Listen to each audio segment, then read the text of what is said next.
Larsen, and alongside me today, former Utah and NFL linebacker Trevor Riley. We are brought to you by our friends at Outlaw Distillery, and we come to you live from Beer Bar. Trev and I are here for the next couple of hours.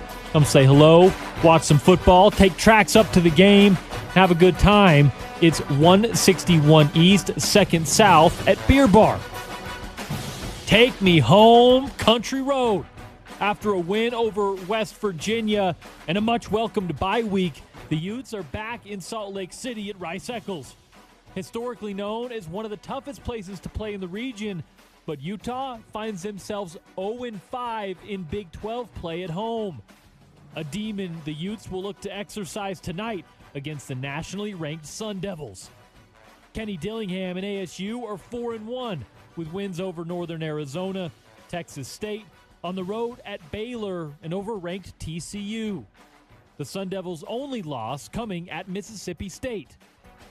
For Utah, they kicked off 2025 on the big screen in Hollywood. And the Rose Bowl, where tonight Utah will open up the 2025 college football season against an old friend for the Pac-12, the UCLA Bruins. Dampier moves a man across the formation. That's Smith Snowden. Smith's got it, bouncing to the outside. Now back to the inside, to the 5, to the 4, to the 3, to the 2, to the 1. That's a touchdown! Smith Snowden made 3-man miss at the 5, cut it back inside, and found pay dirt in the UCLA end zone. It's a Utah touchdown. After the impressive Week 1 performance, the Utes returned home to Salt Lake City for a matchup with Cal Poly, an old home to Mad Dog Fred Whittingham. It was the first ever matchup between Utah and CPU. 3 receivers flex to the right, 1 to the left-hand side. Dampier's going to pass in the flat. He's got Parker. A lot of room to run. 40, 30, 20. They're not going to get him into the end zone. He goes for a touchdown. 3 receivers wide to the right-hand side, 1 to the left-hand side on 2nd down and 9 for the Cal Poly 45. Diefenbach fires wide to the outside. It's picked! It's going to go to the house! Jackson Benny! The streak is alive! 22 straight years with a pick 6 for Utah! Benny with a house call! 5 for 9 on 3rd down, 2 for 2 on this drive, 3rd down and 2. Ficklin by himself. Going to keep it himself. Right side 35. Steps out of a tackle 30. 25. Breaks another tackle. 10. 5. Touchdown. Bird Ficklin. High stepping into the north end zone. What formation are they going to come out in, Scott? Oh, the best formation in all football. The victory formation. Utah comes home and opens up the home portion of its season by a final score of 63-9 over the Cal Poly Mustangs, and it's a great night to be a Ute. And in Week 3, it was on to Laramie as Utah took to the Frontier, a matchup with former conference foe for Kyle and Co. Utah fans, good evening, and welcome to Laramie, Wyoming. War Memorial Stadium on the campus of the University of Wyoming for the first time in 15 years. Anderson scans the defense, brings a wide receiver in motion. Now he'll backpedal to pass. Utah pressure getting to him. Anderson spins out of it, and he's taken down. John Henry Daly, all the way back at the 36-yard line. Play action pass, pressure coming. He's hit, the ball's out. Does Utah have it? They do. There's a fumble. Lander Barton recovers it. Pressure off the edge forced the fumble, and Barton falls on it for Utah. It was John Henry Daly who made the hit in the strip, and Utah gets it back. 3rd down for Utah. They've got to get to the 25. Dampier, lots of time in the pocket. Looking, throwing down the field. Got a man open, caught. Close to first down yardage. Did he get it? Dallin Bentley got it. He needed 21, and he got 22 yards. It's a Utah first down. Dampier brings a man in motion. Looks, loses the football, picks it up again. Scrambles to his right, throwing toward the end zone. Caught! Is it in? It is! Touchdown! Wow. Touchdown! Larry Simmons with his first catch as a Ute, and it's a touchdown with a toe tap on the sideline. Andrews again, the Wildcat, with 1:23 to play. 5 yards on that last carry. He's going to follow his blockers again. Hunter to the outside. 5, 4, 3, 2, 1. And a touchdown. And an exclamation point tonight here in Laramie. Hunter Andrews in from 11 yards out. Then a top 20 matchup to kick off Big 12 conference play. The 17th-ranked Texas Tech Red Raiders visited number 16 Utah, Tech's first ever trip to Salt Lake City. It is the Big 12 opener between the 16th-ranked University of Utah Utes and the 17th-ranked Texas Tech Red Raiders. We have a perfect Saturday for football here in Salt Lake City, and we have a big one. Maybe it decides who the top dog early on is in the Big 12 Conference. 3rd down and 10, Leighton Stone called for the procedure penalty, and it gets loud again. Utah going to rush just 4, play coverage behind. An empty backfield now for Baron Morton. He backpedals to pass, steps, throws, fires over the middle. That's going to be first down yardage, 30. 35, Williams still on his feet, 40, look out, 50, 45, 40, 35, 30, Jacoby Williams to the Utah 20, 15 and down, still on his feet, 10 and down at the 12-yard line. An absolute coverage break by Utah and a gigantic play. Teo Johnson finally made the tackle for Utah. 73 yards on the play. First down and goal, Texas Tech. Dickey stays in the ball game. Morton, who rarely goes under center, operates out of the shotgun. Handoff, Dickey, end zone touchdown. That was easy for Texas Tech. They move 85 yards after a 73-yard 3rd down and 10 play, and the Red Raiders strike early here in Salt Lake. The big defensive tackle, Semi Taulonga, in as the up-back, fullback, and blocking back on this play. It's 4th down and almost a full yard from the Utah 46-yard line. Quickly to the line of scrimmage comes Utah. Rodgers in the backfield. They hand to Rodgers. He spins. Second effort. I think they're going to measure this. He didn't get it. He's short. Texas Tech held. Throw to the outside. Ryan Davis catches 50 and down. Fumble! Tech's going to get it. Was his knee down before the ball came out? They bring a man in motion now. He's going to pass again. Pressure coming up the middle. Ball down the field is juggled in. Punt picked off. Intercepted. It's intercepted. Teo Johnson with the interception off the deflection. And Utah's got it back. Heads up play off the fingers of Reggie Virgil and into the waiting arms of Teo Johnson. 2nd down and 7 for the 48 of Utah. Dampier hands it to Parker across the 50 and down to the 47. The ball out again? Is the ball out again? Texas Tech says they've got it. They do. Ruling on the field is a fumble recovered by the defense, first down. Pressure off the edge, throwing toward the end zone. Aiken up! Intercepted! Jackson Benny took it away from Coy Aiken. A big pick, the 3rd of the year for Jackson Benny. What a play! Handoff, Parker, straight ahead, end zone touchdown! Sean Parker in from 5 yards out, and we've got a ball game with 10:22 to play. Bump once, they're going to take a shot down the field. He's got a man wide open, caught, end zone touchdown. Terrence Carter all by himself up the seam and into the end zone for a touchdown, and now it's trouble time for Utah with 8:29 to play.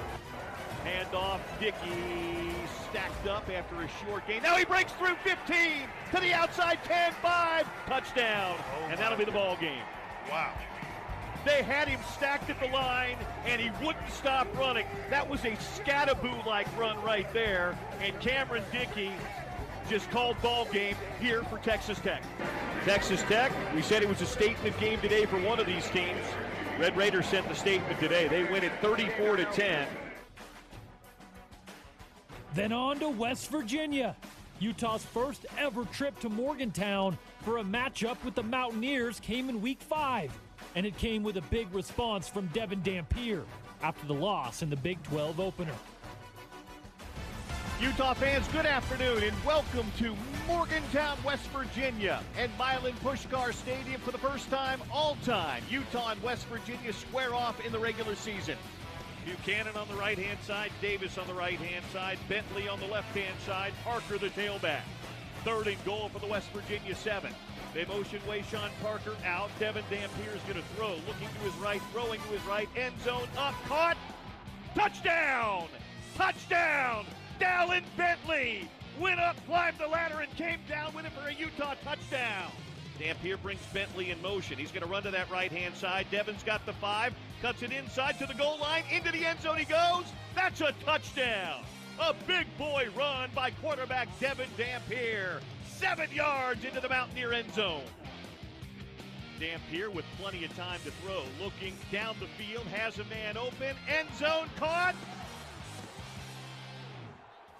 Touchdown! Ryan Davis! 31 yards from Dampier. Came down with it with a defensive back right in front of him for a Utah touchdown. 2nd down and goal. Tia in motion. Dampier rolls to his right-hand side, throws to the end zone. Caught! Touchdown! Dallin Bentley all by himself in the back of the end zone. 3rd touchdown pass today for Devin Dampier. And Utah punches it in just before halftime. So 1st down and 10, just outside the 10-yard line. In the Canyon View Credit Union red zone, Dampier to pass. Devin scrambling out to his right. He's looking down the field, pops it down the field. Parker catches. Is he in? Now the flag flies, and I think he stepped out of bounds. Here's the referee. Touching offense. Number 1 went out of bounds and was the first player to touch the pass. After further review, it was determined that the runner did not step out of bounds, and the pass was completed for a touchdown. Wow. Wow. Now that's good use of the replay right there. Utah gets a touchdown. The 4th throw today by Devin Dampier, and a 2nd touchdown catch on the year for Wayshawn Parker. Here comes a delayed blitz. He's going down the field. He's got a man out there. Jump ball caught at the 5 and into the end zone. Touchdown. Cam Vaughn just simply went out jumped 2 Utah defenders for a touchdown. And young Khalil Wilkins has his first ever college touchdown pass, 39 yards on this Utah defense.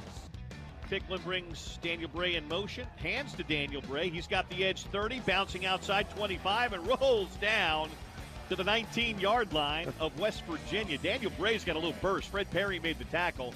That's another big gain of about 15 yards for Utah. He made from 33 before. He'll attempt from 33 again, this time from the left hash. Dylan Curtis. Low snap again. The kick is away. It's up, and it is good. Dylan Curtis today has knocked a couple through, and Utah extends its lead to 41-7. Wilkins going to run that reverse. The end around. Here it comes. Scott called for it. They got it. 35-40, 45-50. Into the open field, 40, 35, 30, 20, 10, 5, and down he goes. Gerard Bowie took it all the way to the Utah 7-yard line. Handed again to Hubbard. He's stacked up again at the line of scrimmage, and then forward into the end zone. He goes for a touchdown. Got a little push and a little second effort.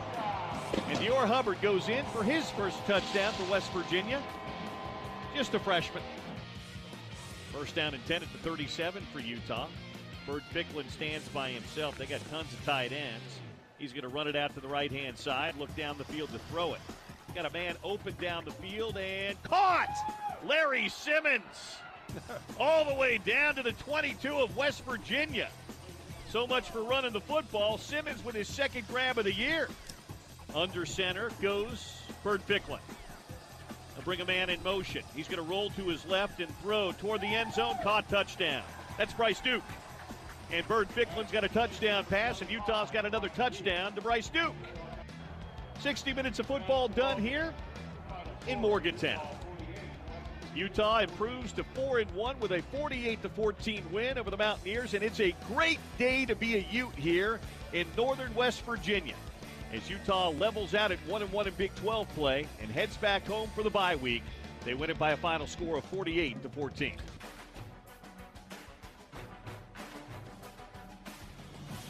Downs for Devin Dampier as Utah responds to their Big 12 opening loss to Texas Tech. They beat West Virginia in a rout, and then on to a much welcomed bye week. Now Utah turns their attention to ranked Arizona State. The Sun Devils are in Salt Lake City tonight.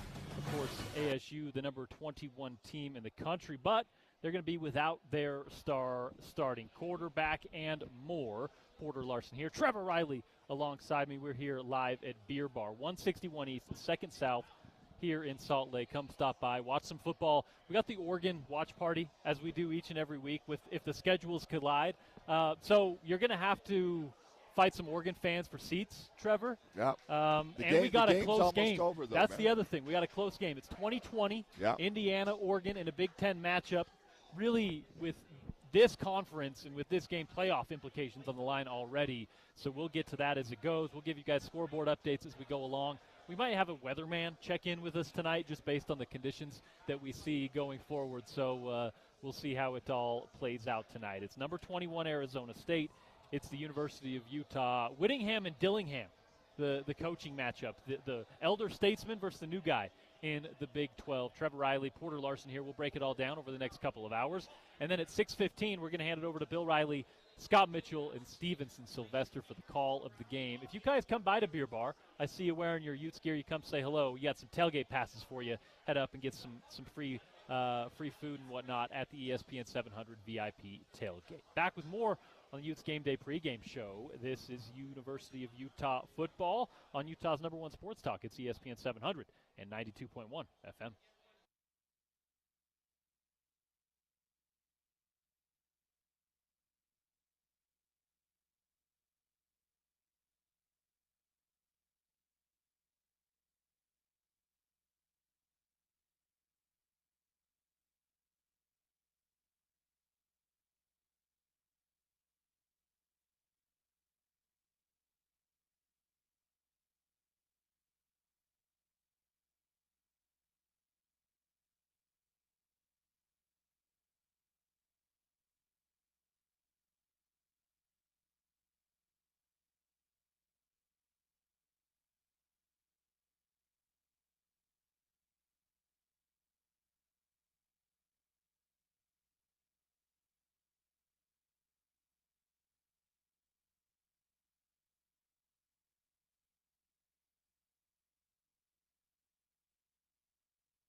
This is head coach Kyle Whittingham, and you're listening to Utah football on your home of the Utes, ESPN 700 and 92.1 FM. That was the head ball coach, Kyle Whittingham, bringing us back in on the Utes Game Day pregame show. It is ESPN 700, Utah's number one sports talk in your home of Utah football. Number 21, Arizona State, is in town for a matchup with the University of Utah. That comes your way a little under 4 hours from right now. Bill Riley, Scott Mitchell, Stevenson Sylvester will take over a little under 2 hours from right now. Until then, it is myself, Porter Larsen, that guy, Trevor Riley. One of us played the game at a pretty high level once upon a time. Played a little ball for Bill Belichick, for Kyle Whittingham, coached alongside Deion Sanders. So brings a wealth of experience to the pregame show. Trev, how are you today, man? Appreciate it. I'm doing great, but I got to tell you, this game, I'm hoping Indiana whoops this Oregon A little team, distracted dude. by a really good football game. I need a silent in here. I need Indiana to whoop this team, dude. Really good football team. Trevor is going to maybe get in a fight here with one of these Oregon fans. We also may need James in the studio to prepare the dump button just in case, because these Oregon fans, if Indiana loses, these guys are not going to, or if Indiana wins, these guys are not going to be happy here. We're in. If you guys have been to Beer Bar, there's like a little elevated section. It is the Oregon Watch Party. Yeah, man. We're in the Duck's Nest, man. We're infiltrating it right now. So we're maybe secretly cheering for the Ducks. I don't know. No, you're not backing the former Pac-12 friends? No, man. I don't like the way they operate for the most part. There's a lot. We can get into that later, but I like Indiana. Signetti, he's brought them from nowhere. Okay, if they win this game, they're going to be ranked number 1 in the country. You're not wrong about that at all. We are going to get into the business side of college football, some of the recruiting stuff. We'll get into all of that as the show goes along, and of course the conference stuff with Oregon hightailing to the Big Ten for all that TV money, and of course, hey, for all this too, for recruits, for winning is a big part of it, and you sometimes sell out for that, and that's what we've seen in college football over the last couple of years, an interesting dynamic. Trevor, Utah 4-1, Arizona State 4-1. Of course, Utah coming off of the bye week. What do you get accomplished at the college level, more specifically, during a bye week? And really here with Kyle Whittingham, he's a coach who, after bye weeks and with multiple weeks to prepare, we're talking bowl games usually, he's really good. Yeah. Typically, what goes on at a bye week on a Kyle Whittingham coach team? Well, obviously self-scout. When I say obviously, meaning you take a look at yourself first. Right? You got a week to really fix. More of a dive into your own film rather than opponents. That's maybe? it, man. You got 5 games. They got 5 games or 4 games. They got 5 games. You go through, you self-scout, and you say, okay, we're not pretty good on whatever it is, third downs. Right now, the Utes defense isn't good in red zone defense. If they get in there, they're scoring. They're under. They're 100%. They worked on that. You hold pretty strong until they're getting close. Yeah, that's right. And then the levee's open. And like that Texas Tech game, right? We kind of gave it up in the fourth quarter a little bit. So they got that to work on, right? Finishing. Okay, the offense, they got to work on getting the ball down the field. So some of these things that we've been talking about as glaring concerns, we're hoping to see those holes, patched. You're hoping to see the boat not leaking anymore. And now the other team, they're coming off a bye week. Yep. And that guy's a hell of a coach. I mean, I went against him. I've studied him. I know what he's about. And obviously last year spoke for itself. Even with this quarterback not playing, we got Sims playing. He's played a lot of games. He's played probably 40 games, dude. We haven't mentioned yet, Trevor. This is a Big 12 champ coming in. That's here. right. They got 18 Cam guys Scadaboo, who started last year. 18 guys, man. No one transferred out. They had all their guys stay that didn't go to the NFL. Cam Scadaboo, however, it's a big part of that Arizona State team. So you lose Cam Scadaboo, you replace him with some transfer portal talent. You got Raleek Brown, who is a top flight Big 12 running back, but he's not Cam Scadaboo. So there's a little bit of a different identity to this Arizona State team. And as we know, we'll get into the full Big 12 availability report later on in the show, but we also do know, as of now, no Sam Leavitt. Yeah, man. ASU's without their starting quarterback. How does that change the dynamic? I think it's a big deal. That's a really good player. Now, their backup is experienced. He's played a lot of college football, so I don't think you're going to see him come in and pee down his leg. I really don't think you're going to see that. He's going to operate the offense, but no Sam Leavitt. That changes things. This guy played at Georgia Tech a lot of years, right? Then he transferred to Nebraska, and then he's here now. Yep. Had a lot of snaps. He's a career under 60% passer, pretty consistent with that. He rushed for over 1,000 yards in 4 years. I mean, he's a good – he looks like a guy who can win you a football game. He threatens you enough on the ground that you play to that, and it opens up a little bit in the passing game. That's kind of how he keeps a balance on a defense. I think Utah and Morgan Scalley with some aggressiveness, with getting to him quickly and getting to him, Trevor, with just 4 guys. Utah is top 5 in the country right now at getting a rush. Getting a rush on with just 4, right? Without sending a blitz, Utah top 5 in the country at getting pressure, and that's something that I think is really, really going to come into play against a backup quarterback. Here's the other thing. Their third-string quarterback is out. So Not only are you on your second-string guy, but you got nothing behind you. I said this earlier in the week. I seen this coach when they had no punter bring the quarterback out and then sub out another guy, and they had us moving, and they were making plays happen. They converted a fourth. I believe in this coach, all right? This coach is a great coach. He reminds me of Coach Witt, honestly, and he said that before. He's patterned himself after this guy. The names are one thing, the Whittingham-Dillingham thing. Yeah.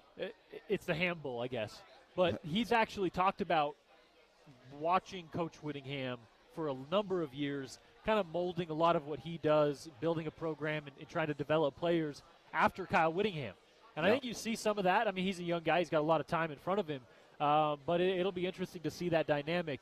While, Trevor, we've talked a lot about Utah's explosiveness, ability to get down the field, I think today is going to have a lot to do with what you do on the ground. And I think that goes for both teams, but it also is partly because of maybe some of the elements we might see tonight.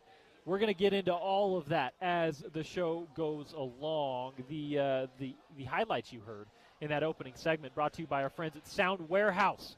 Sound Warehouse, they still got the fall super sale going on right now. Don't miss out on the deals of the year at Sound Warehouse. They've been rocking your ride for over 47 years with 3 convenient locations, Salt Lake, Orem, and Ogden. Visit soundwarehouse.com and Sound Warehouse today. If you stop by during the week, they got these tailgate passes, so you can stop by our ESPN 700 VIP tailgate if you shop at Sound Warehouse during the week, and then you can stop by and visit with us on game day leading up to kickoff, just adjacent to the Guardsman lot up there.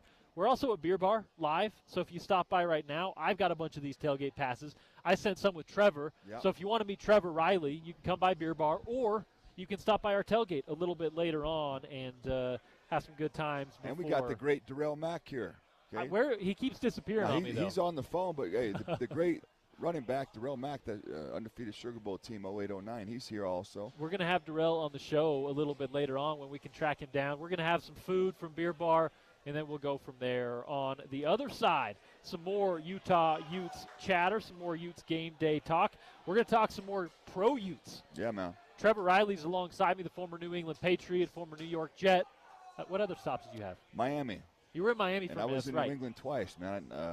They brought me into the gang when I left them. I was really happy about that. That's right. They brought you back for a stint. Brought me back, dude. You leave a good impression. That's what happens. So we're going to talk about some pro Utes in the NFL. There's a bunch of them, and a bunch of them making an impact as well. You're going to hear from Devin Dampier later on in the program. Our Big 12 availability report, as I mentioned earlier, a college football scoreboard update. We'll take you around the country, update you on some scores of note, and then our predictions to end the show with our guy James Peterson back in the studio. It is Utes Game Day on Utah's #1 sports talk, ESPN 700 and 92.1 FM.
Hey, y'all, this is O-Block member Spencer Fano, and you're listening to Utah Football on your home of the Utes, ESPN 700 and 92.1 FM.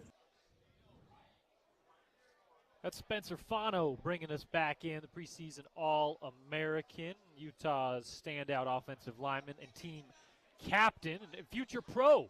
I am fairly certain Spencer Fano will be that, and a lot of chatter that he's going to be not only a pro but a early round pick, a first round pick potentially. Probably first half of the first round, barring injuries. But yeah, physically, there ain't a guy better. He reminds me of Penei Sewell. He's kind of that prototype, right? And the thing with Penei is that he keeps getting better and better and better. That's kind of the thing with Spencer, right? When you got great hips and feet, and you're 320 or 330, and you're 6'5" with long arms. Like that. He could play any. I mean, it's like Haloti. Haloti could have played O-line and been dominant, man. Right. I did a lot of the high school games for the Sewell brothers down in St. George. We had a little TV station that did the high school games. And, I mean, some of the stuff he was doing to 17-year-olds was just absurd. And you could tell at that moment he's 16, 15 years old, and you're like, that kid's going to be playing on Sunday. No It doubt. didn't take long before he was playing, of course, for the Oregon Ducks and then now for the Detroit Lions and All-Pro. He didn't play for the Utes, but speaking of pro Utes, alongside me, Trevor Riley. How about the Utes and the pros lately, man? Let's start with Devin Lloyd, who... He might be Defensive Player of the Year right now in the NFL, dude. If we're talking the first month of the season, Trevor, he very well might be the Defensive Player of the Year. He continues to enjoy like a phenomenal season. 4 interceptions, leads the league, including a 99-yard pick six last week, which was a game breaker for Jacksonville on Monday Night Football. He's from San Diego. Against against Patrick Mahomes. That's right. San Diego native, and I had the fortune of training him for 2 years as a coach, and just being around him, really. You know, he was on the defensive side of the ball, and he's just the whole staff over there has done such a great job over the years, Porter. They specify and they teach fundamentals. They're teaching effort. So when you get in the league, a lot of these guys are 2 or 3 years ahead of the rookies that are with him, at least mentally. And obviously Devin's a freak, but even Cole Bishop and that whole crew at Buffalo with Kincaid and Mitch Wisnowski, I mean, they're having a great season. And the Utes, we're becoming to that next upper echelon. We're dominating on all these teams. We got dominators, man. And for Utah, up front and the top flight, the first teamers, you have a lot of guys that you're going to see playing at the next level. That's nothing new, Trevor. I look at the guys that are in the NFL right now. Of course, Devin Lloyd making an impact. Dalton Kincaid, who I think this has been reported, so I think we can go with it. Dalton Kincaid might not play this weekend. He's dealing with some lingering issues, some abdominal stuff. But he's had a really good year, kind of a breakout year for Dalton Kincaid. So it's not just defensive players like we're used to seeing. Yeah, that's right. You've got Sione Vaki. You've got Dalton Kincaid. You've got guys making plays on the offensive side of the ball as well, which, I mean, you got to love to see that as a defender on the Utes. Well, and I had the pleasure of coaching Dalton very intimately. He was in the tight end room. I was assisting Fred over there for a couple years. And when we recruited him, I say this always, he was a receiver. He reminds me of 81. Yeah. 81 reminds me of him. A little bit of J.J. Buchanan there. Absolutely. So the staff, and especially Robert Bleck and his staff, they've done an incredible job. You know, Reggie Dunn, Sam, Morissette, they've been there for a lot of years, and they've worked on getting this thing together. And this staff, it's been unbelievable. What we need is that little extra salt. That segues me into the best player of the game. To me, the best player on the field is going to be this receiver from Arizona State. And I had the pleasure of coaching him at Colorado for a little bit before he left. Who absolutely will be playing on Sundays. Probably a top 10 pick if he's healthy. He may be a top 10 pick, like Trevor was saying. Tyson kid, man. We're gonna get into like the nitty gritty on what to do with a wide receiver one like that, right? A guy who's going to be playing on Sundays. He poses a matchup threat, no matter who you put on him, right? So we're gonna get into all of that, Trevor. Talk about, of course, the threat that he poses. Speaking of NFL wide receivers, Tim Patrick, Devon Vele, Britton Covey's a practice squad guy right now, but 3 active wide receivers on NFL rosters for the Utes.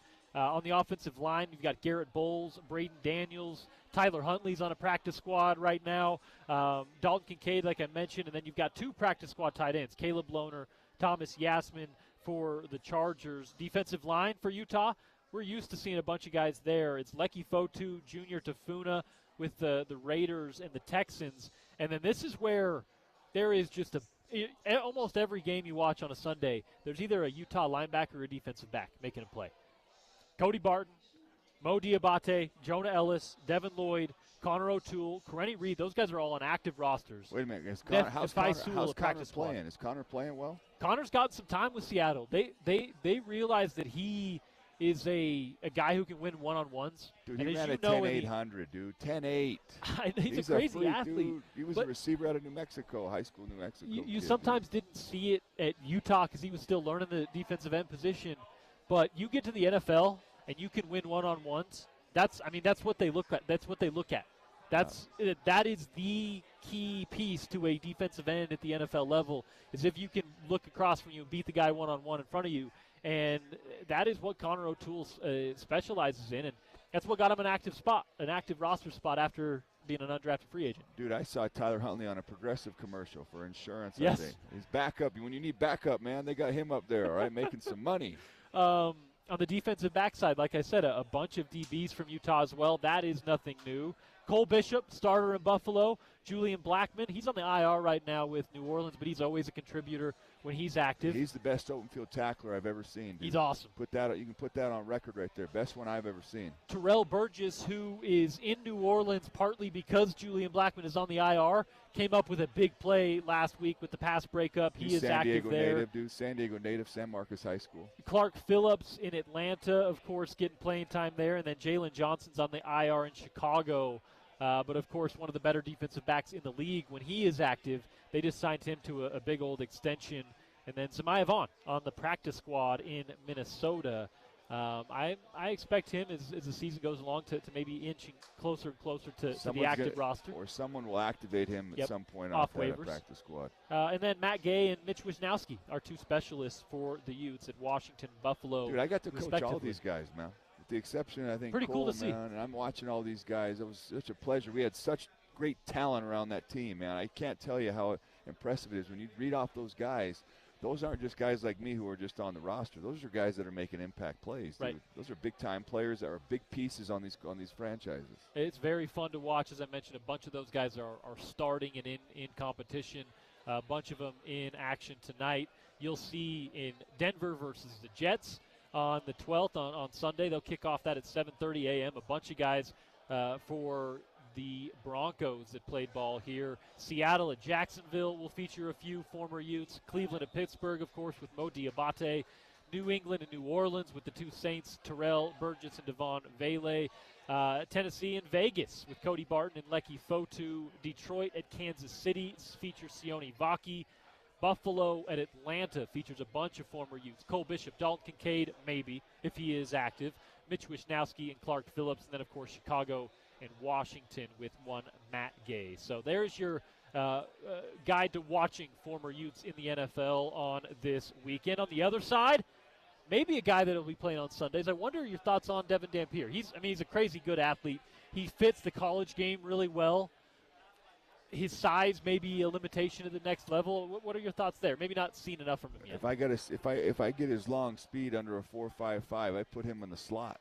I was going to say he might be a candidate to not play quarterback at the next level, but maybe be just a player at the next level. And not because Travis Wilson is a guy who made a doubt. decent career at the next level, practice squads and such, but made some money doing it. Shoot, Julian Edelman, one of the great ones of all time, was a QB at Kent State. I mean, he fits that profile. He might be a quarterback. I mean, think of it this way. When you watch him and you watch Tyler Huntley, there ain't that much difference in size there. He can stick around the league, right? That's a guy who, if we continue to win here, he's going to get a shot now. Yep. And I remember with Jalen Hurts, man. Remember when he got benched in that championship game? We didn't really see him as a draft pick at that point, right? Then he comes out and he gets better because he's a freak athlete, and all of a sudden he's a second-round pick, and then he's the MVP of the league, and you start thinking, well, wait a minute here. So these quarterbacks, you give them some time, right? I'm expecting him to have a big game this week. With 2 weeks, I said it earlier in the week, I expect on the second part of that game planning for the bye week, trick plays, okay? Imagine some trick plays on offense. I could see that happening. Also down the field. I'm excited about it, but I'm going to tell you this again. They got some corners who can cover, and they got a receiver who might be the best in the country. I said they got a lockdown corner, and then on the other side they have a receiver who, as Trevor said, is an elite elite pass catcher. He's going to be one of the first players picked in next year's NFL draft. When you watch his tape, it pops, dude. It pops right off the screen. Off the tape, dude. We're going to talk a little bit about how to defend him and more in the next hour of the Utes Game Day pregame show. But next, how about some Devin Dampier, the guy we were just talking about? Dishing with Devin comes your way each and every week on the Sean O'Connell Show, and we're going to play that back for you if you missed it on the other side. That last segment brought to you by our friends at Red Bull. Red Bull, of course, gives you wings. Our friends at Red Bull, they're here at Beer Bar. They're also up at our tailgate, ESPN 700 VIP tailgate. Stop by and say hello, and we'll give you some passes to that VIP tailgate, and we'll see you up there as well. I am Porter Larsen. That is Trevor Riley alongside me. On the other side, it's Dishing with Devin with OC on Utah's #1 sports talk, ESPN 700 and 92.1 FM.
This is Utah quarterback Devin Dampier, and you're listening to Utah Football on your home of the Utes, ESPN 700, 92.1 FM. There he is. That's QB1, Devin Dampier, taking us back on the Utes Game Day pregame show. I am Porter Larsen, live at Beer Bar. It's 161 East, 2nd South here in Salt Lake City. Stop by, say hello. Trevor Riley and I here for just over another hour. And we're giving away some tailgate passes. When you guys stop by, you'll get some ESPN 700 VIP tailgate passes. I've given away quite a few already, but still some left over if you're here in about the next hour before Trevor and I head up to Rice Eccles Stadium, where Bill Riley, Scott Mitchell, Stevenson Sylvester await the kickoff of number 21 Arizona State and the University of Utah. Each and every week on the Sean O'Connell Show, Devin Dampier stops by the program, the starting quarterback for the University of Utah. This is what he had to say about Utah's matchup with ASU. Dev, how are you, sir? I'm good. Good to be back. Yeah, man. Good to be back for all of us. Good to be back in the swing of things with a week of preparation for Arizona State. Obviously, that looks a lot different for us preparing for a game than for you all. But take me back to West Virginia. We haven't spoken since that game, really. Take me back to West Virginia and the bounce back you all experienced after the Texas Tech loss and, getting your guys right and back in the win column and all that. Then you head into the bye week on a little bit of a positive note, just the sort of broad strokes of what that meant for you all. Yeah, going into the game, our focus was, don't let a team beat you twice. We got to forget that loss and move on. So that was huge. Also had the opportunity to speak to my team, and the message I gave them was, we had a player-led meeting where we talked about becoming Big 12 champions. So if we want to still be about that, from here on out, we really got to be about it. So that was a big emphasis going into last week, and I think we handled the game well, and just going forward, that's the mindset. So then you head into the bye week, and look, the only downside with that West Virginia game is there were some more bumps and bruises, and we'll talk about your health here in just a second, but head into the bye week, and it's cliche, but we talk about it all the time. How does a team win a bye week where there's no opponent standing in front of you? Got to have good practices. But in the case of, important players being a little bit hurt, you probably have to rest some. So how did the team handle the bye week? Yeah, the team handled it great. The main part of bye weeks is to recover mentally and physically, both of those. So a lot of people are in the training room. They're using those hours to get back 100%. It's hard to be at 100% during the season. So to use the bye week as good as possible to, reach that point. I thought our team handled it well. Practices were well also, so all around good. All right, I know this is a conversation that's broadcast to however many thousands of people want to listen to it, but between you and me, how healthy are you right now? How's your body feeling? I'm good. Good. Okay. Like you were one of those guys who used the bye week to get all the way back. Yeah, for sure. When you go against West Virginia, when you go against Texas Tech for that matter, and you're not necessarily 100%, knowing that it's a football season, there's a lot of people out there that are not 100%. You're going to do what you got to do. You're going to, push through pain and stuff like that to help play for your team. Your skill set in particular, the way that you play the position of quarterback with your elusiveness and the instinct and all that, how much did it feel like was taken away from you with, whatever issues you were having from your if fully healthy is 100%, where did you feel like you were at against Texas Tech and West Virginia? Yeah, just not 100%. I think it just limits the way I'm able to scramble in the pocket and just decisions I just decided to make. Just things like that played into it, but I don't think that was one of the main reasons why we lost that game. A lot of other contributors to that game for sure. Was the reason why we didn't come out with that W. So it's interesting because we're on the conversation side of the sport, and your job is to perform and to actually play it, right? And you're new to Utah, but you're a veteran in the sport, and you've played through injury before and all that stuff. And now there's these rules, there's these new things, injury reports, and all this conversation about, well, why didn't Devin appear on an injury report and things like that. You're very good at blocking out the noise. there's like trauma associated with injury reports in the University of Utah football. So did any of that buzz touch you? Did any of that buzz, did people talk to you about it? Like, oh, man, like we didn't know how you were feeling. We didn't know anything about it. Like, how were you insulated from that? Yeah, I heard about it maybe that week after. I was just asked some questions by the media and stuff. But yeah, I mean, I was never in question that I wasn't going to play. Right. And I mean, that's what the report is, if you're in question to play or not. And I was never in question, so yeah, that's how it went. That's kind of the way we processed it. Like, if he's going to play, he's going to play. And what you do at practice is that's part of the reason why practices are closed now. There was a time where even during the season we could watch portions of practice and things like that. Obviously, this is part of the reason why things are closed. But I'm not here to talk about injury reports. Right? That was something that was kind of, I won't say funny because people take it too seriously, but it was a quirk of being associated with Utah football and the past couple of years with the Cam Rising stuff. And then it felt like there was shrapnel, like you were going to catch a stray because of how those things were handled. Yeah. And then you got caught up in something like that. Yeah. I hear it. All right. Let's talk about getting ready for Arizona State. This is a team that last year surprised everybody in the conference and won the whole thing. And they've got excellent players. They've improved in the offseason. Like everyone else in the Big 12, they went into the transfer portal and tried to find things that will help them. I still think the best player we've seen at Arizona State in the last 15, 20 years is a guy who's playing for the Giants right now. They were not able to replace Cam Skattebo, but that's the nature of college football. What are you seeing from this team on film? What are you seeing from Arizona State that's going to make this game interesting Saturday night? Yeah, a team that wants to win, and a team that we're able to build that bond during the offseason. You could tell they play for each other, they play hard.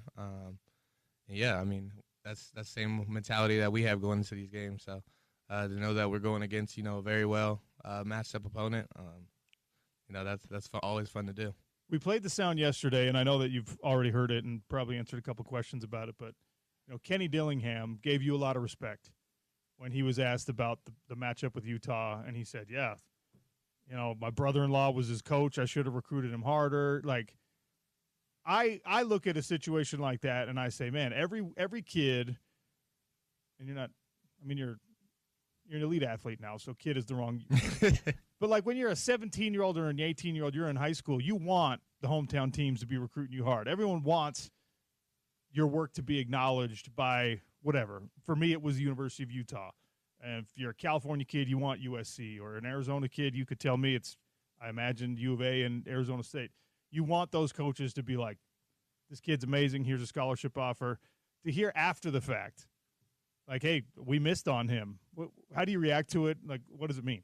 Yeah, for me, the past is in the past. I do a good job of moving on. That's just how life goes. But yeah, I mean, that's another respect from, someone that's, again, brought a team up to become Big 12 champions last year. So that's just a lot of respect coming from him. Yeah. You're heading into the 6th game of the season against a really good opponent, and there's a stretch here now where we're going to start figuring out the pecking order in the Big 12 Conference. You're still within, the striking distance of a championship bid, a championship itself, but there's also 9 other teams in the conference right now who are there. So it's all going to get figured out, and you guys have to start figuring it out against a really, really good Arizona State team that can score some points. They're good at stopping the run. How do you think this game is going to play out on Saturday night? Do you feel like you're going to have to put up, 35, 40 in order to get it done? Is this going to be a low-scoring affair? Is it going to be wet and rain and cold a little bit, factoring in potentially? How do you think it plays out? Yeah, I mean, we're at home. I think we have that advantage, weather-wise and fan base-wise. So, I expect us to be at our best for sure. And, they're hungry to win this Big 12 also. So, I'm expecting their best as well. And, we're both 2 good college teams, so it's going to be fun. How fast is the season flying for you? It feels like, this is the 6th game of the year. It Yeah. feels like we're at the halfway point right now, and it feels like we just started. Does it feel that way for you? Yeah, the season does feel like it is moving fast. Our coach was just like, we're almost literally halfway point. So to be there right now is a little crazy. How would you grade yourself out? I mean, it's more interesting to do it exactly at the halfway point. We'll do that next week, I guess. But, you came in, the first time we talked, you had some stated goals. You wanted to take care of the football better than you did last year. That's been achieved, at least to this point. You wanted to be efficient with the passing game. That's you have the highest completion percentage in the conference, one of the highest in the country right now. So it feels like you're checking those boxes. How do you feel about your own performance when you're watching yourself on tape, when you're sitting down, how you're practicing, the stuff we don't get to see? How do you grade out Devin? I would say I've seen a lot of improvement, especially from last year. Now there's new things that I need to work on. That's just how football continues to go. There's always room to grow. I feel like I've been at a pretty solid point. Just got to be better during the bigger games, you know what I mean? This game is one of those games. The goal is always approach it the same, do things the way you always do them. In big games like this one, it's hard to do that. We talked about this before Texas Tech, and now it's slightly different. Night game, all that stuff, home game. So now that you've taken one crack at these big games at Rice Eccles Stadium, will you adjust anything for this second opportunity? Yeah, I mean, nothing too adjusting, just being more consistent. That's what it is. And, happened that game, I felt like I wasn't at my most consistent point of the season. So just continue to be consistent and efficient offense. I mean, that's what makes us roll. So in this this bye-week rest and then getting into practice here to prepare for Arizona State, you've got RD coming off his biggest performance of the year so far. Larry seems like he's getting a little bit more involved. Dallin Bentley and you appear to have developed a decent amount of chemistry. He's been one of the more productive tight ends in the conference. Is there any new wrinkle you think we're going to see post-bye week? Have you guys been plugging new things in? Is there maybe someone who's now healthy in a way that they weren't before that could add a different element to this offense? Yeah, I couldn't pick exactly one person, but just, again, with last week being a bye week and, a couple players just resting up a little bit more, other players got to have the opportunity to practice and go with the ones, go with the twos, and, some of those guys, performed pretty well last week. So if there's any way they can help our team, we normally try to get them on the field. So we were talking heading into the bye week about, and this is a defensive thing, so it's not something you get to affect really at all, about, finding the right balance with being physical and tackling in practice, and also making sure guys don't get hurt in practice. You don't want to waste those opportunities when you're on the practice field. And going into the bye week, coaches said, "Yeah, we're gonna tackle. We're gonna have to figure something out." Now that's not ones versus ones at this point in the season, but Kyle Whittingham said, "Put the scout team out there and let people tackle them." Mm-hmm. Were you watching that? Like, did you see how that went? I'm very curious to see exactly, at this point in the season where you're trying to protect the health of certain guys, but you also are like, hey, no more missed tackles. What did that look like in practice? We do practice on like two opposite sides of the field. All right. So you guys were separate at those. So I did not get to see it. But I can imagine it was probably physical and controlled though at the same time. Our coach staff does a good job of doing both. So I was getting like flashbacks to my old walk-on scout team days, right? Because there was your role on a team when that's who you are, is to be that tackling dummy sometimes. Yeah. One of the worst, probably the worst practice ever. Guys were struggling with their cut blocks in space. Oh, so you're getting cut all day. So they were just like, all right, you guys, we're going to set up a cone 7 yards over here to the right.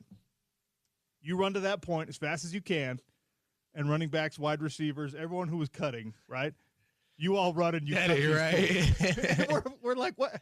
You want me to run full speed into a cut block? And the coach was like, yep, give him a good look. Yeah, give him a good look. No, I do not want to give that kind of good look. Oh, shoot. We should have brought James, next time have Deb bring in a random scout team guy so we can ask exactly how that went. Back to the stuff that actually matters here. With Dev and Dampier, by the way, we're dishing with Dev. Conversation with QB1 is brought to you by Culligan Water of Salt Lake City. Experience the Culligan difference. America First Credit Union, Polylift, Concrete Lifting and Piering, ARUP, Blood Services, Give Local, Save Local. Did you watch a lot of football over the bye week? Were you able to sit down and see what the other Big 12 teams were doing? I did get to see I got to see Iowa State. And then outside of Big 12, I watched a lot of other games too. Sure. It was a wild weekend. It was a wild weekend. Yeah, and it was a wild weekend in the conference, including that Iowa State game, Yeah, right? yeah. So I know that you all take it one game at a time, but if we learned anything during the Utah bye week and in the weeks leading up to that, it's like we still don't know. We're almost halfway through the season, and Texas Tech is clearly very good. But it seems like there's like 7 other teams that are good. Yeah. And even the teams that we probably wouldn't say are good or the record doesn't say they're that good, they're still capable of beating you. Is that what you expected from the Big 12 coming into the year? Yeah. I think that was one of the main things, talked about during the preseason when I was doing all the media and all that, the Big 12 is probably one of the most balanced conferences, there is, where every week, someone has that chance to actually win games and could beat you. So, I think that's a great conference to play in. The fact how level it is out, and yeah. How well do you know these guys on Arizona State? Like, as an Arizona kid, how many of your old high school teammates, campmates, opponents are playing for the Sun Devils right now? I don't know many, if you want me to be completely honest. Okay, that's interesting. Yeah, I don't think, at least like when I was in high school, sure, that was 3 years ago. We just didn't really, Arizona just really didn't recruit Arizona kids as much. I think there's normally like, four of our top kids that had an offer at ASU, and then kind of just no one else that really got that offer during my years coming up. So I don't know if it's changed recently, but yeah, well, that's just how it was when I was there. That's actually really fascinating to me because we've seen that phenomenon when certain coaches are at certain places, and maybe the local recruit is not their primary focus. I think Kenny Dillingham has come in and he's been very vocal about saying like, no, we're gonna, because obviously elite players come out of Arizona high school football all the time. Mm-hmm. They get poached by Southern California, they get poached by Oregon, and that was one of the things that he came in and said, no, we're going to keep the homegrown talent here now. So for it to have changed that much, even in the 3 years that he's been there, is, seems like he's doing what he said he wants. Yeah, for sure. So this Sun Devils team snuck up on people last year. They came in, we didn't do an official preseason poll, but coming into this year, everyone knew good coach, talented team, quarterback that can sling the rock, and he can move. Have you watched, I know you're focused on the defense, have you watched any of what Levitt does and maybe the things that help make their offense successful with a guy like him who has some of your same skills? Yeah, he's a playmaker as well. He tends to make highlights happen, during games. So I've definitely seen him scrolling through my phone before. But I hang out with the linebackers a lot, so they're watching film. I was just, you hang out with the Utah linebackers? Yeah, those are my guys. I go in there and just hang out with them. But yeah, I got to see a little bit. He does a great job. He's a phenomenal player. So just that scrambling, it allows you to be able to extend plays, and yeah, he's one of those guys that can create plays for their offense. If you played defense instead of quarterback, what position would you play? With like the size of my build right now, or if I could become 6'4". You want to be a linebacker, it sounds like. I'd be a defensive end. Dude, it sounds so fun to be out there. Just you're in your own world out there, kind of a little bit. You get the, especially on the pass rush and all that, man. D-line in general and defensive end is slightly more complicated than interior D-line, but like that is the opposite end of the spectrum of you have to be reading everything. You have to be aware of everything that happens on the field. D-line and D-end, especially if you're like a pass rushing specialist, you don't have to worry about much. Yeah, no, you go out there and you win your one-on-one, and that literally you get all the opportunities to win your one-on-one. That's it.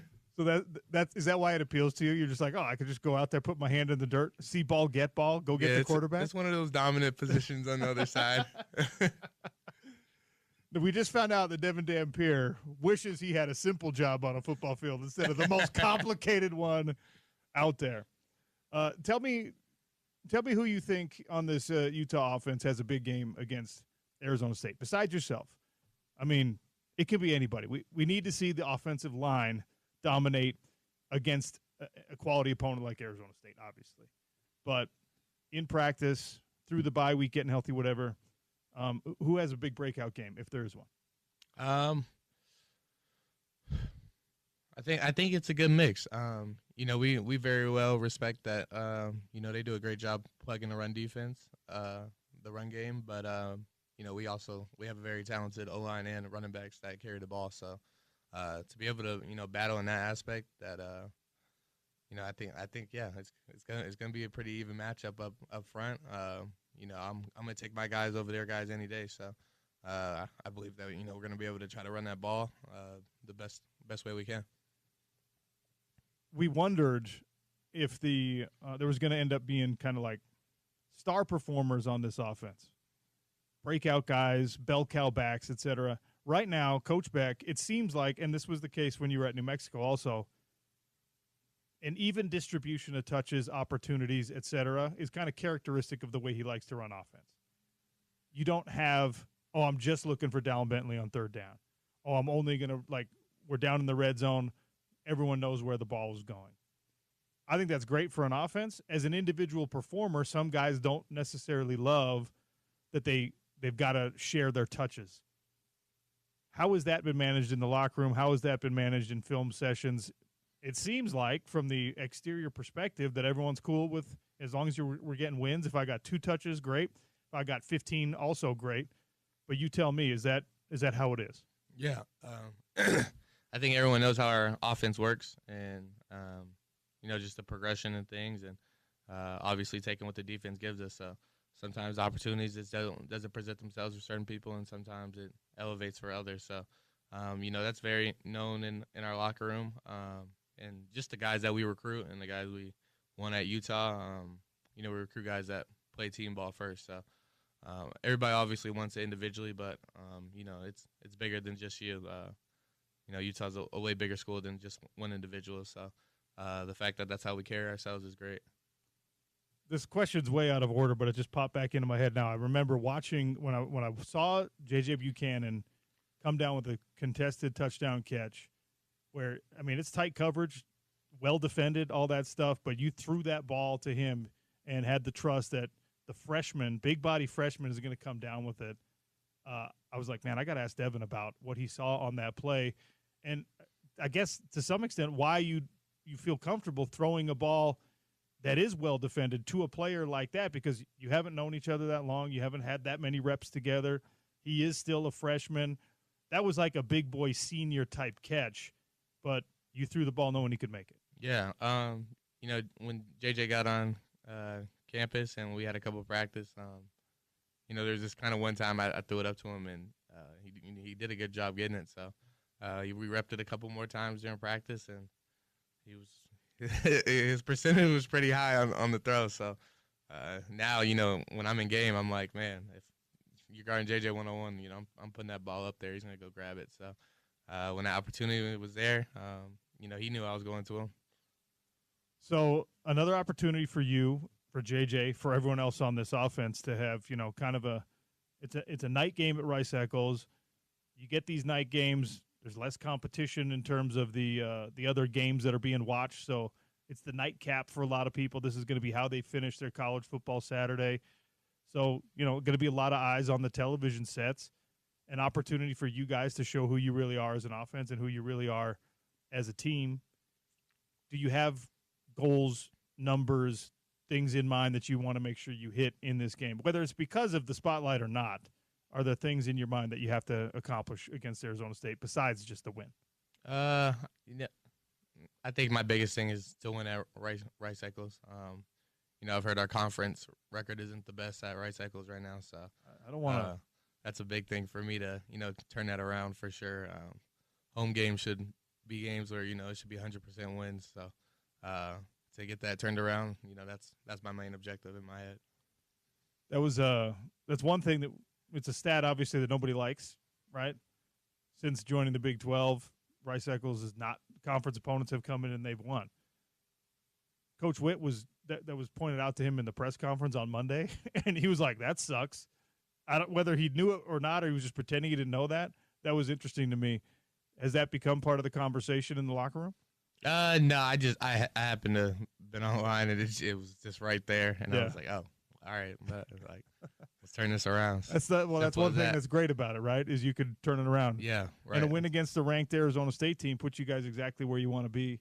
It's a very, very winnable game for you all, and I think what you showed as a team in that West Virginia game, the bounce back from a Texas Tech loss that could be mentally taxing.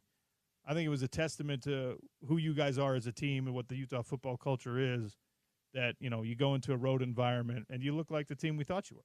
Yeah. Yeah, I mean, again, the Big 12 is a lot more balanced, so, it's easy to lose a game for sure. Things happen, so.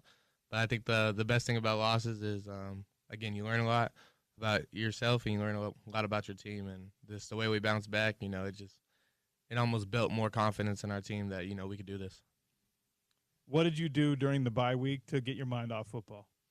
I had an opportunity to go to Minnesota, met all my family there. Nice. Because we're really from Minnesota. We were the extended family that went to Arizona, so all my mom, dad, brothers, we went to Minnesota, and I was with my cousins and uncles and all that. So, nice. Little family reunion type situation. Yep. What part of Minnesota? Brooklyn Park. Okay. So it's a little bit north of Minneapolis. All right. But yeah. I was born in Minnesota. Oh yeah. I lived there. I lived in Cottage Grove, which is right outside St. Paul. Okay. Yeah. Until I was 9, and then we moved to Utah. Yeah. Great place. Yeah. Minnesota's great. Yeah, it is.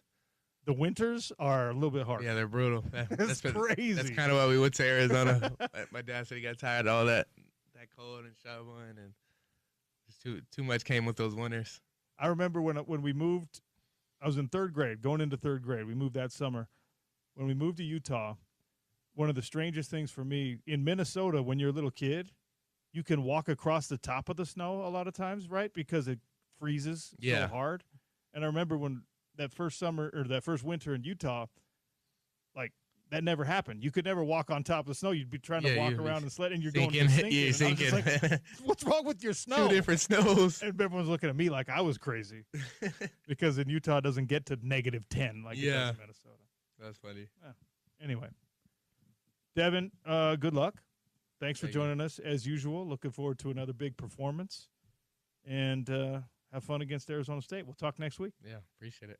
Dishing with Dev right here on the Sean O'Connell Show, brought to you by Culligan Water of Salt Lake City. Taste the Culligan difference. America First Credit Union, Polylift Concrete Lifting and Piering, and, of course, ARUP Blood Services. Give local, save local. And that was Dishing with Devin each and every week on the Sean O'Connell Show, Utah's #1 sports talk in your home of the Utes. If you missed that, of course, we played it back here just now, but you can also get it on our YouTube channel, ESPN 700 Sports Utah, or just head over to the website. Check it out there. The podcast feed has all of the interviews and sound from the week. It's ESPN700sports.com. Back on the other side, Trevor Riley and I will continue to break down ASU at Utah. We'll take a look at the Big 12 availability report for both the Utes and the Sun Devils. A college football scoreboard still to come. Our predictions with James back in the studio and more. It is ESPN 700. Utes Game Day. Porter Larsen, Trevor Riley live at Beer Bar, 161 East, 2nd South here in Salt Lake. Come by, say hello. We still got some tailgate passes to give away, but they're going fast. It is 161 East, 2nd South in Salt Lake City. Back with more on the other side. It's Utes Game Day on ESPN 700 and 92.1 FM.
This is Utah linebacker Lander Barton, and you're listening to Utah Football on your home of the Utes, ESPN 700 and 92.1 FM.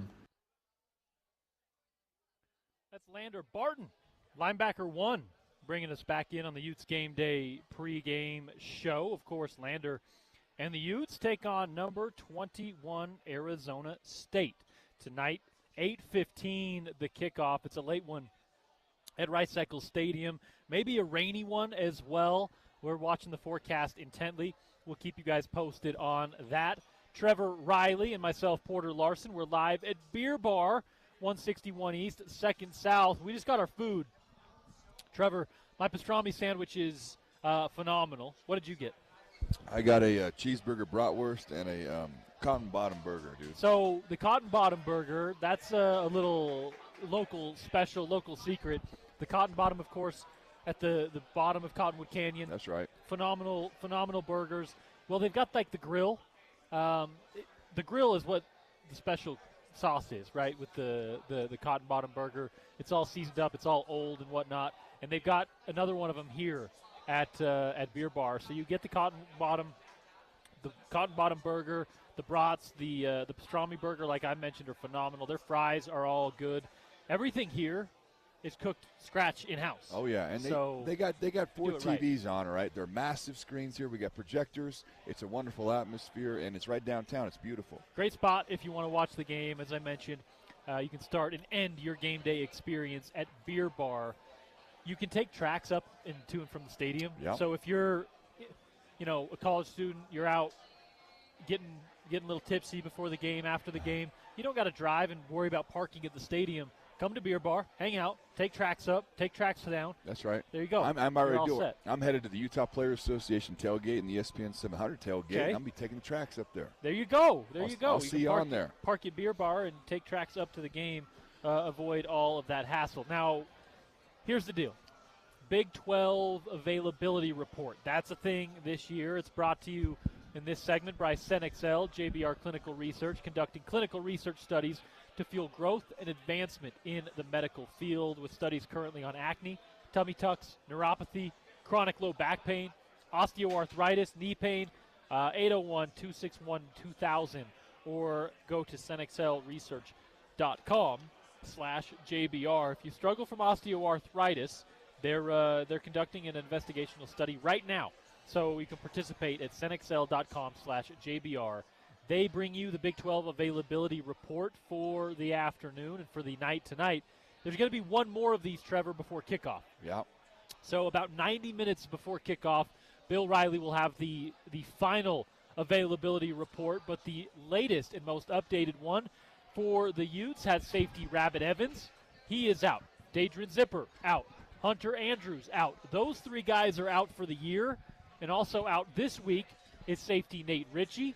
Josh Sauber, also a safety. Paul Fitzgerald at defensive end, and Isaiah Garcia on the offensive line. Trevor, Utah's going to be without 3 defensive backs against, well, what we know is a really, really good wide receiver, one of the top in the country.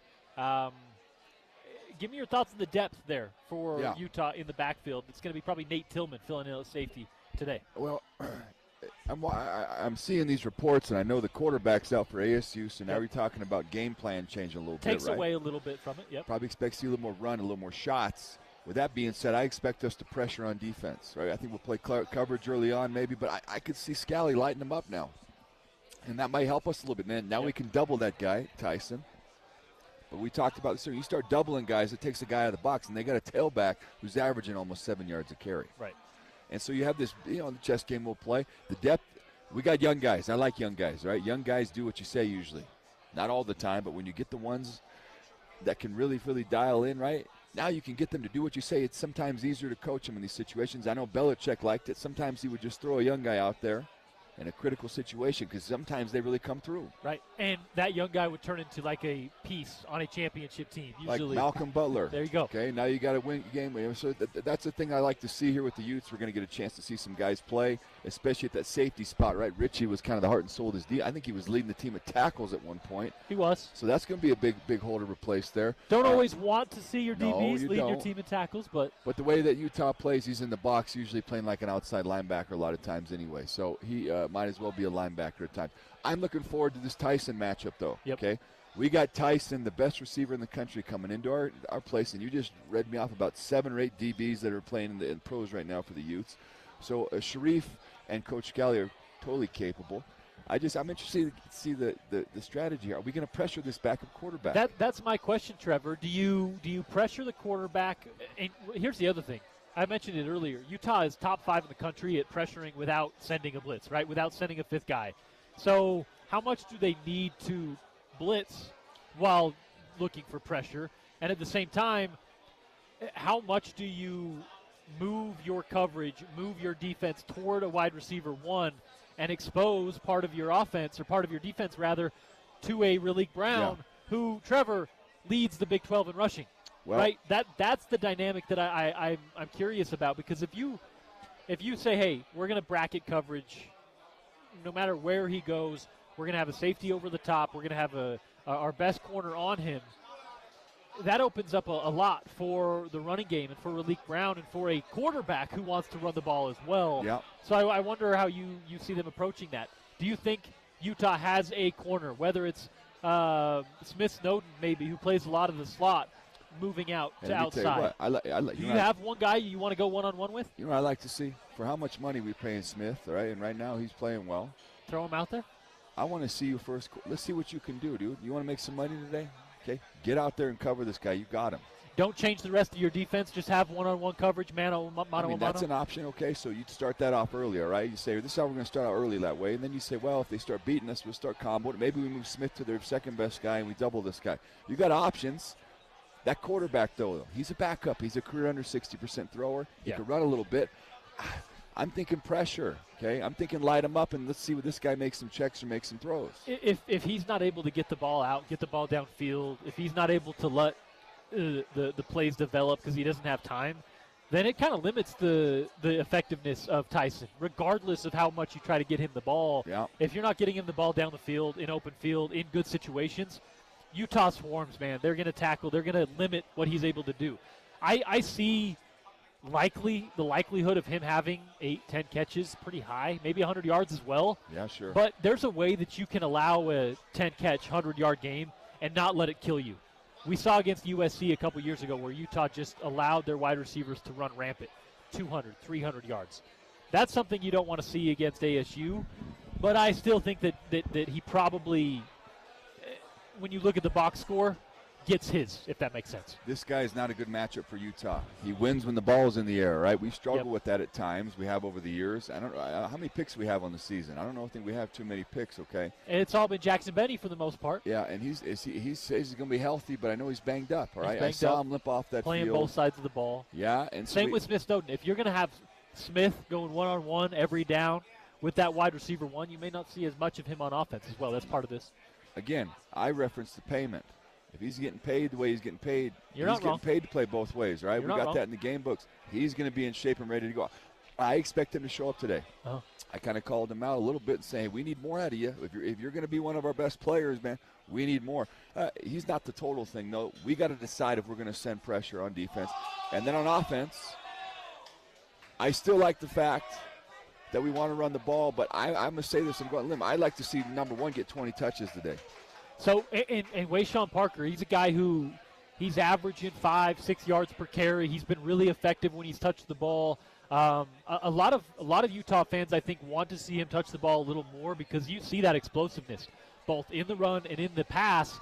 He's been able to break big plays, right? Get into open field. The one thing that you can talk about if you're nitpicking with Wayshawn is that he's put the ball on the floor in two of these 3 games that he's played those big roles. That's something that Trevor, as a guy who's played for Kyle, that's going to limit the amount of touches you get, regardless of how good you are. But You're not wrong. You're not wrong. You see him with the ball in open field. He provides a little bit of spark, a little bit of explosion that Utah doesn't have anywhere else. You need to see 15 or more touches from him. That being said, I want to see 15 to 20 touches with Wayshawn, maybe more, without putting the ball on the deck. Yeah, absolutely. It's huge. Absolutely. You can't fumble ever, and we talked about he's got a better techniques and mechanics when it comes to that. But I'm telling you right now, the difference between 2nd and 7 and 2nd and 5 is a tremendous thing down as the game goes on. And then you got a guy who's popping for 50, 60-yard plays. I think we'll see him a little bit. I think the quarterback's going to run the ball a little bit this week, all right? I expect to see him. If he's healthy, he's going to be getting his again. And then the last thing, Bentley. Okay, Bentley's the guy on the scouting report right now that everyone has to deal with, all right? He's an NFL guy who's done well in every game he's played in. He's a serious target. Are they going to double him? Are they going to do something about him? Or are they going to let him just be free? And like you said earlier with what we're going to do with Arizona State, are we let him get his and shut down the outside? Let him earn it all the way down the field with these short throws and short runs. The dynamic changes now with that quarterback out. That's why I'll be interested to see if we blitz. If Scally starts blitzing, sending 5-6-man pressures, it might open it up for us if we're stopping them to take some shots down the field. But I expect one, man, I'm telling you, one is the guy. One to me is the guy. If I'm on the scouting report and I'm talking to my players on Tuesday or Wednesday, I'm saying, listen, if we stop number one, he's got an explosive in every game. And we stop 88, dude, we're in good shape. And that's going to be what ASU is going to look to do against Utah. I think that without Sam Levitt in the game, they're going to try to slow things down. They're going to try to play this a game against Utah where, it's a low-scoring output. I think that's what Kenny Dillingham's probably going to try to do against this Utah team. I don't know that he necessarily wants a shootout with Jason Beck in this Utah offense today, but is his back better than ours? What do you think? I think Raleek Brown might be the best running back in the league right now. The problem is I think there's a way that Utah is, as you've talked about, with the ability to get pressure. I still think that they can make ASU one-dimensional and play that to their advantage, and it's going to be up to Morgan Scally how he approaches that. I'm curious, like you are, to see if that means a lot of pressure or, stick to the game plan. Challenge this offensive line and see if you get pressure with 4, like you have been getting all season long. That is part of the conversation with Scally as well.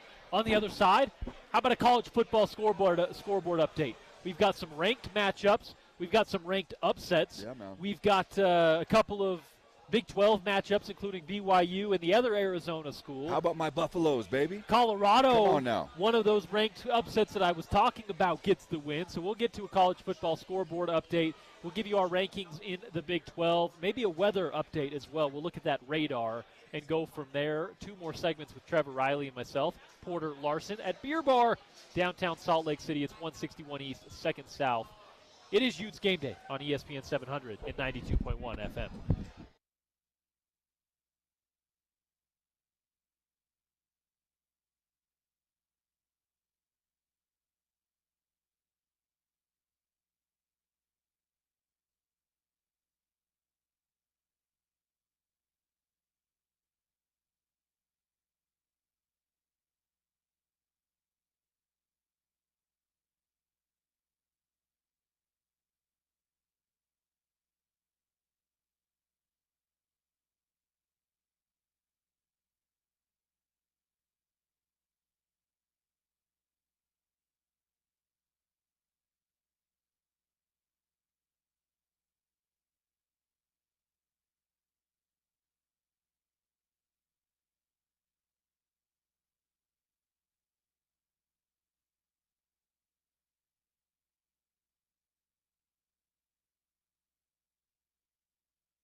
This is head coach Kyle Whittingham, and you're listening to Utah Football on your home of the Utes, ESPN 700 and 92.1 FM.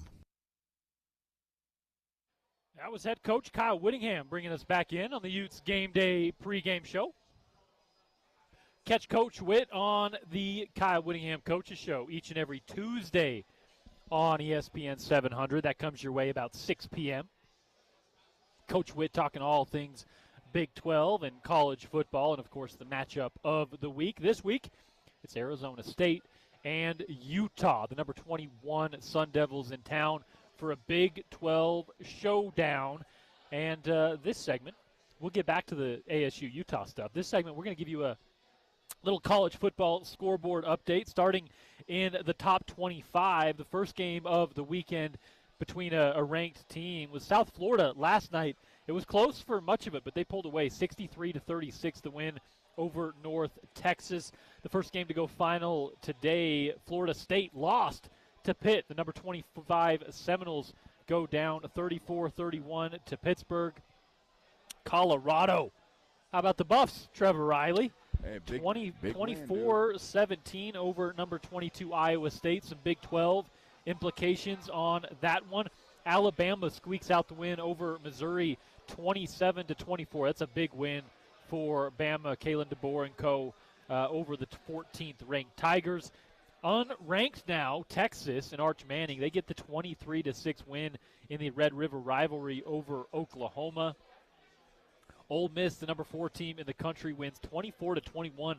They barely got it done against Washington State. A really good showing from Wazoo in that one. And then the game that we just watched with all of these disappointed Oregon fans here at Beer Bar, 30-20, the number 7 Hoosiers take down the number 3 Oregon Ducks. The Ducks, in a lot of sporting in Vegas in betting books, they were the favorite to win the national championship this weekend.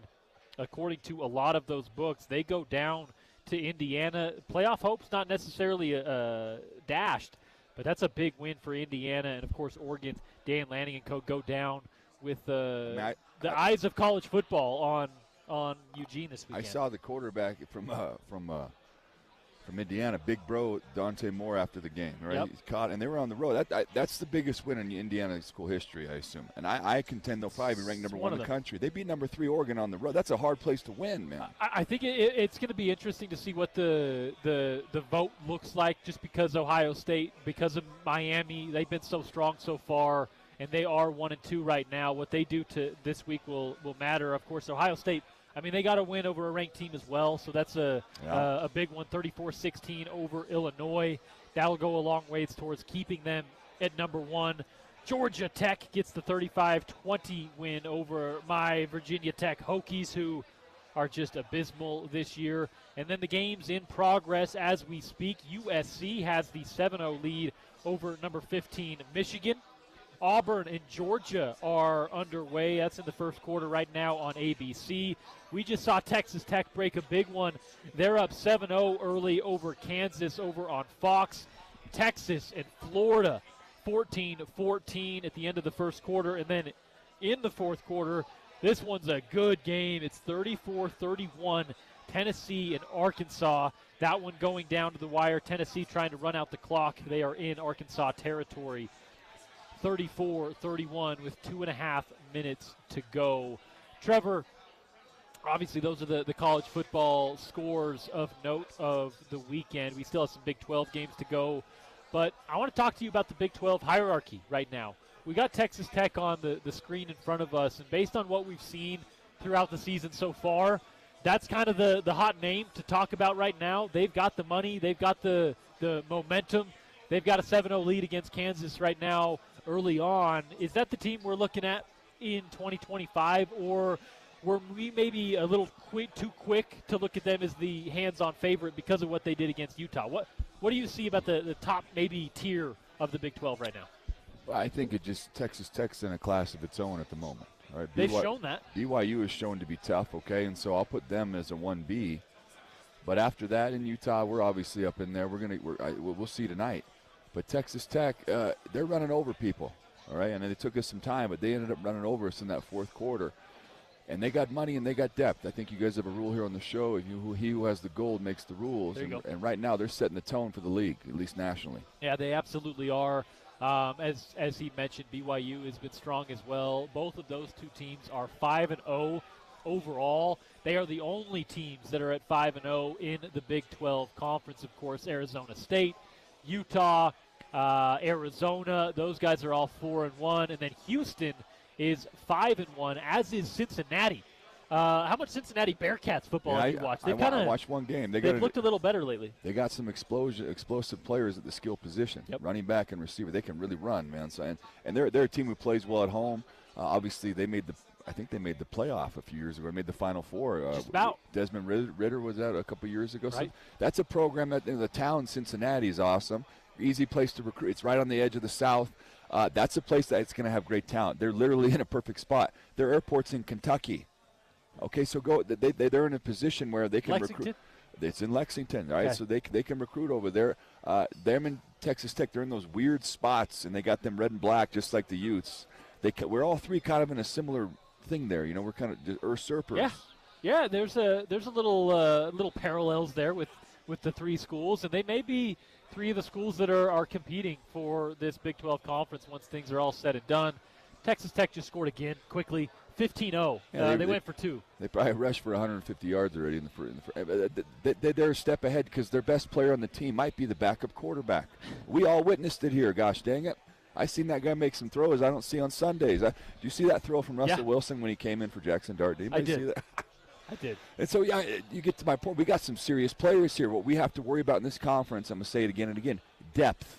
And right now, money talks when it comes to depth. It does. Texas Tech has a top 10 team in college football, and they got a 15-0 lead against Kansas early. And right now, they do look like the class of the Big 12 Conference. As we talked about, BYU still unbeaten in the Big 12. We have to say the same about Cincinnati and Arizona State.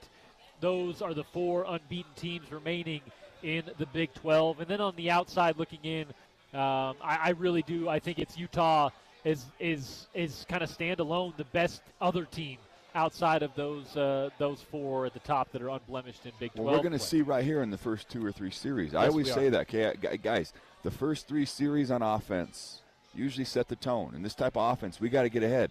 I don't want to get playing from behind with this team. We got to see how our defense does against their first 15, right?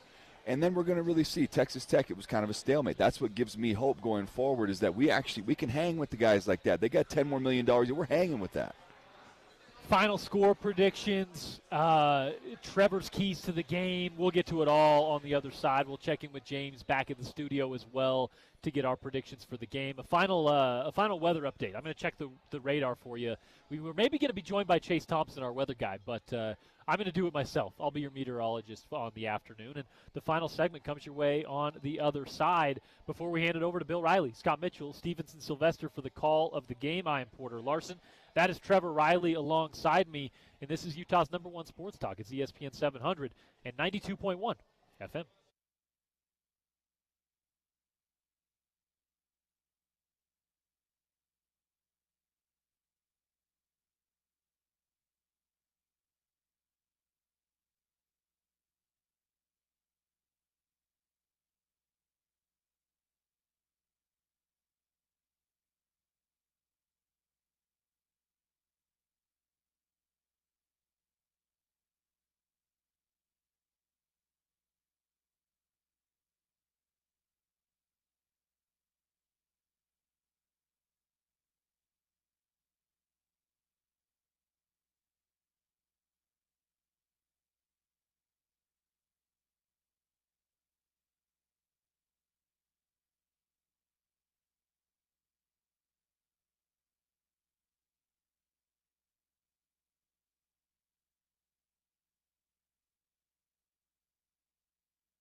This is Utah quarterback Devin Dampier, and you're listening to Utah football on your home of the Utes, ESPN 700, 92.1 FM. That's Devin Dampier, QB1, bringing us back in on the Utes Game Day pregame show. Final segment here live at Beer Bar. We're going to hand out our remaining tailgate passes as I make my way out of here. Hope to see a few of you stragglers make your way in. A bunch of Ute fans, a bunch of Oregon fans that were here for the watch party went home disappointed. These Ute fans, of course, will be headed up to the stadium momentarily for number 21 Arizona State and the University of Utah. It's Coach Dillingham versus Coach Whittingham in Big 12 showdown, and it comes your way at 8:15. Bill Riley, Scott Mitchell, Stevenson Sylvester have the call momentarily. I am Porter Larsen. Trevor Riley alongside me throughout the program. And now for our final segment, which we'll make our predictions, we'll give you the latest from the Weather Center, Trevor Riley's Weather Center. Yeah, man. His antenna. And we'll give you our predictions for the game. And, hey, we got our boy Darrell Mack on site. Oh, boy. What's up, my man? How man, are you? I'm doing well, man. I'm here, man. I'm ready for us to go out here and compete, man. Donning the drum and feather as you are every time I see you. Oh, yeah. I got this from Sly, this jacket, man, so thanks to Sly. Hey, Darrell's a real Indian, ain't you, Cherry? Darrell. Hey, it's his birthday yesterday, man. Thank you. Happy birthday. Right on, man. Thank you, man. Happy belated birthday for Darrell. Let's go. Maybe a birthday W for the Utes. Absolutely. That'll be nice. Let's go, Dan. We'll go from there. What are your thoughts on this team so far? They're 4-1. The one loss is to a really good Texas Tech team that we're seeing is really good. They're up 15-0 against Kansas early, but quick synopsis on the team so far. I mean, just from what I'm hearing, from a fan's perspective, I know their starting quarterback's not going to be there. I think on defense we can capitalize on that. We can execute. And we got to contain this Tyson fella, this receiver they got, man. He's a big gamer. He likes to make big plays, and I think we got to step up and we got to really go at it, man. We got to get physical with that individual, man. It's Utah's chance to do that. Coming off a bye week, too, seems like a good chance to get physical. Utah is, at least if you take the Big 12 availability report at its word, they are the healthiest team in the Big 12 as of right now. Yeah. The question is, Trevor and Darrell, I think it's safety. You lose your starter, you lose your backup. You're now on to your third guy at a safety position. I think Utah has the personnel, though, with Smith Snow, with Jackson Benny, with defensive backs that can kind of slide around and play, maybe not different positions, but different schemes in different spots. It seems like they have the confidence, the personnel to be able to figure that out, no? Oh, yeah, the personnel. Snowden can go both ways like we had in the past, and our O-line is really strong and stern on the edges, and I feel like we can protect our quarterback, man, and we can put it on tape today. If Darrell Mack's playing both ways, linebacker? Oh, man, I'm going to play I'm going to be a little deep at linebacker. I call it rover, lightweight safety linebacker, So kind of like Richie, dude. Yeah, utility, man. There you go. that Trevor Riley, dime package, maybe a little back. Yeah, that's you're it. Covering. Now, speaking of that, have you guys watched Devin Lloyd in coverage this year?